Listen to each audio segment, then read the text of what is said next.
Hi, this is Gary Stocker. This is part of our series on using College Navigator, which is a source of data for parents and families looking at colleges. And the data is from the National Center for Education Statistics.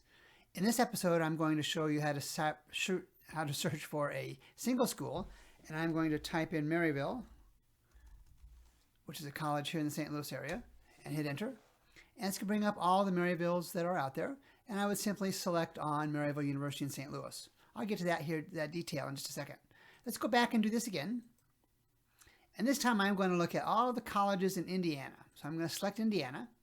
And I'm going to look at the colleges with bachelor's degrees. I'm going to look at both public and private nonprofit. And I want 4-year degrees. So those are all the colleges in Indiana with a bachelor's degree that are both public, private, nonprofit, 4 years. There's the results.